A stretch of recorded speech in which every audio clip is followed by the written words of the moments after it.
each player in the game is going to get their own set of dice and their own special colored dice tracker card. So we have blue, green, red, and yellow, but right now we're going to set up a 3-player game, so all the yellow components will go back into the box. So next what you're going to do is make sure you take all the combo cards, shuffle those up, and then take all the power-up cards, shuffle those up. You're going to find this round tracker right here and set the little token on the first round 1, because you're going to play over the course of 6 rounds, and now you're ready to set up the combo cards for the first round. Now, depending on how many players you have in the game, you're going to set up a different number of combo cards. If you're playing a 2-player game, you will have 3 combo cards out in the center. If you're playing a 4-player game, if you're playing a 3-player game like we are, you're going to have 4 combo cards out in the center, and if you're playing a 4-player game, you're going to have 5 combo cards out in the center. So since we have a 3-player game, we got 4 set out here, and you'll notice that on these cards there are going to be various different numbers. These are the numbers that you need to get on your dice tracker in that very specific way that you see them on this card in order to select that card, say the name out loud, and claim that card, which will then give you those points, which you'll use to win the game. So with our combo cards out, the youngest player is going to go 3, 2, 1, go. Then everyone's going to be rolling their dice as fast and as frantic as they can, like so. Now, eventually what you're going to do when you see some dice that you like, are you're going to place them on your dice tracker. So let's take a look at this player's roll right here. They have 2 2s, a 3, a 4, and a 6. So they say, you know what, we could probably go for the Fool's Fortune over here. We could put a 4 right here, and then we put the 2 2s right here, because anytime you see 3 or 2 spaces like this that don't have any numbers on them, that can mean any number you want, but you have to have the same number there. So this could be 2 4s and 3 6s, 2 4s and 3 5s, so on and so forth. But before blue could even decide on which dice they want to put on their dice tracker, the red player said, you know what, I'm going to put these 2 4s right here, and they said, for sure, and then slap this one right here.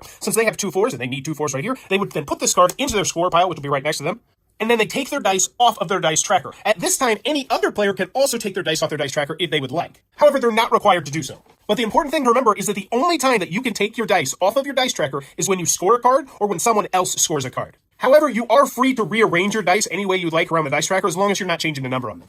So I think, honestly, blue probably has decided they're going to go 2, 3, 4, 6, and probably go for the whole enchilada. So then they're going to keep rolling as fast as they can, trying to get that 5. Green over here is going to be doing the same thing. Oh, they got the 3 6s, so they put these on here real fast. So they slap and say, hexed! And one more thing I want to remind you is that when someone else scores a card, you don't actually have to stop rolling the dice. So right now, blue does not care that we scored hex, because they're very clearly going for the whole enchilada right here. So they might keep rolling. And sure enough, they got themselves that 5, so they slap it, say whole enchilada, that goes into their pile. And eventually the round will end when all the cards have been claimed. So let's pretend that red got that one. Once there are no more combo cards in the center, you're going to take all the dice off your dice tracker, and then you're going to check everyone's cards to see if they got a power-up card for this round. Now, we didn't have any power-up cards, but let's show you what a power-up card looks like. You'll see it's really quite simple to say power-up here on the bottom left-hand corner. If you captured any of these special power-up cards during a round, the next round you play, you will get one special power-up card. So let's actually pretend that this was a card that someone had scored, that green had in fact got the wild horses, so they would get a power-up. So what this means is now that this round is over, they're going to draw one power-up card, and they're going to be able to do the special ability on this card next round and only next round. And these power-up cards do a wide variety of different things, and they're all listed on the card themselves. And yes, in the rare circumstance where you're lucky enough to get 2 power-up cards in a round, that means you would have 2 power-up special abilities for that next round. But you move the round tracker,